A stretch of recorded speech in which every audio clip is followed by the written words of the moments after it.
Time to test the routine HL gelatin that we provide on the course web. To use it, we need to write from HL gelatin, import HL gelatin.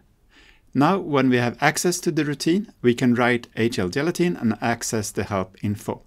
We see that it needs two inputs, the weight fraction of solids and the temperature in Celsius. We also see that it returns the enthalpy of the liquid in kilojoule per kilogram. Let's test the routine for a couple of values and print that to the screen. X equals 0 and t equals 0, x equals 0.5 and t equals 10, x equals 1 and t equals 10, x equals 1 and t equals 100. Apart from the initial warning, we see that we get reasonable values. The weight fraction has no impact, which is in line with the assumption we are using in task 5.7, that the solids have the same heat capacity as water. The initial warning is because of the triple point of water at 0.01 degrees centigrade.